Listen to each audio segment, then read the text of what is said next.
2 Halloweens ago, I wrote a short story to go with some rooms I'd made with the new Freaky Forest theme, but there was far more to the tale than was told. Once there were 4 friends, brave adventurers all, who decided to go on a quest to find the fabled Freaky Forest one Halloween. Rain, the King Charles Cocker Spaniel, was a fashionista. Mask, the raccoon, was an explorer. Autumn, the Himalayan cat, was the practical one. And Woods, the spotted jaguar, was looking for adventure. It was Halloween, and the 4 friends met to go trick-or-treating together after school. Autumn was dressed as a fairy princess. Mask was a pirate. Woods was a football star. And Rain was Dorothy from The Wizard of Oz. They were having a great time in their costumes, and the candy haul was impressive. But Woods had something else on his mind. Rumors had been circulating at school that day about the famous Freaky Forest, which everyone had heard of, but no one they knew had ever seen.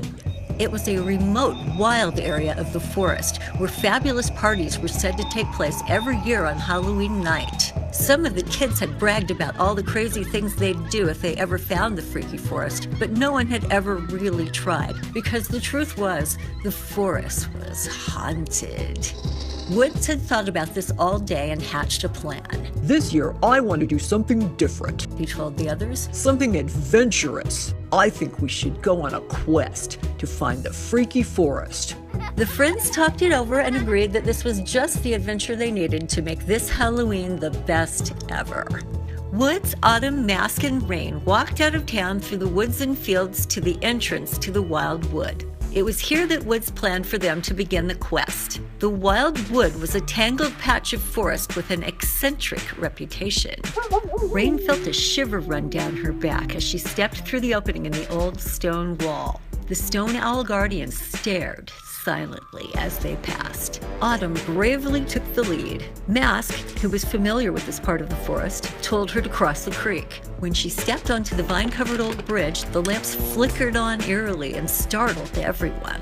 They followed the creepy creek through the wild wood until the trees grew thinner and they found themselves in the mushroom meadows. This seemed like a silly place at first, overflowing with brightly colored mushrooms of all shapes and sizes. The friends strolled along the creek, chatting and admiring the view, but despite the bright sunshine and the festive fall trees, there was a strangeness to the place, a sort of echoing stillness in the air.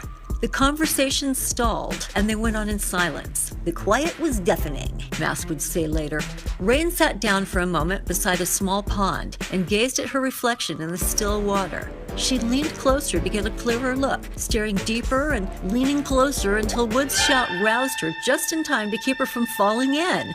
That's the infamous perilous pond, he told her. It has hypnotic powers and you don't want to fall in there. Rain hurried away from the pond and they continued on along the creek. The ground started getting softer and wetter, and before they knew it, the 4 friends were lost in the spooky swamp. It was overgrown and steamy, with weird gurgling noises and purple swamp gas lighting up the trail. There were paths going every which way and bridges leading in every direction. The lights flickered on each time they crossed a bridge. It was uncanny. Woods wondered nervously what was living in the water to make it bubble like that. The trail was confusing even for Mask, who had reached the limit of his knowledge of this part of the forest. The friends went this way and that and around in circles for some time before they found their way out of the spooky swamp and arrived with relief at the cobweb clearing. The clearing felt much less spooky than the swamp, at least partly because it was on dry ground and had no weird lighting effects, except for the bridge, of course. A number of cobweb hammocks had been slung around a small clearing in the trees. The friends decided that this would be a good place to stop and rest. They took turns standing guard, however, just in case the spiders who had spun the webs returned unexpectedly, and Woods never did manage to fall asleep. Still, it was a good rest, though Autumn said afterwards that her fur felt somewhat sticky. The friends saw that the sun was getting low in the sky and hastened on. Soon, they found the trail leading to Creepy Cavern Canyon, which was a local legend. Tales abounded of hordes of untold riches in the caves guarded by extremely unfriendly bats. Many an unwary adventurer had gone in search of treasure only to be terrorized and turned back by the angry bats and other unnamed guardians more menacing than they. Woods, Autumn, Mask, and Rain hurried up the trail, taking great care not to venture near the caves or to disturb anything. They had no time to waste because the sun was setting.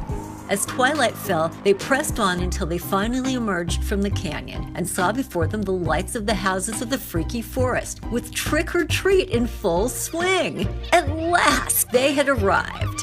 The freaky forest was everything the four friends had been told it would be. The place was alive with music, lights, and trick-or-treaters in wonderful costumes. The forest residents were cheerful and friendly, and their houses had some of the best spooky decorations they'd ever seen. And the treats. The treats were exceptional, most of them homemade and all of them delicious. The friends trooped from house to house munching happily. Then they saw what they'd come here hoping to see. Dozens of costumed partygoers climbing the front steps of an elegant old Victorian mansion that looked more than a little bit haunted.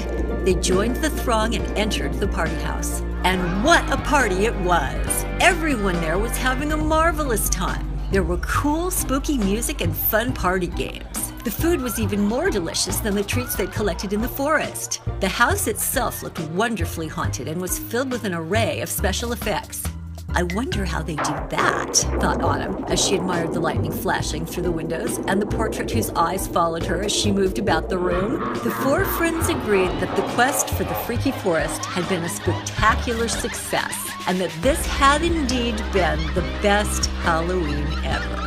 Then, the clock began to strike 12. All of the guests started leaving, calling goodbye and happy Halloween to each other as they went. Time to go, said Woods. Shouldn't we find our hosts and thank them? Wondered Rain. Oddly, they hadn't met their hosts all evening. Suddenly, the house was too quiet. The four friends hurried into the hall in time to see the last few guests going out the front door. They quickly followed across the porch and down the steps. "Good night," called the last party guest and vanished into the trees. As the clock struck midnight, the four friends found themselves alone in the forest.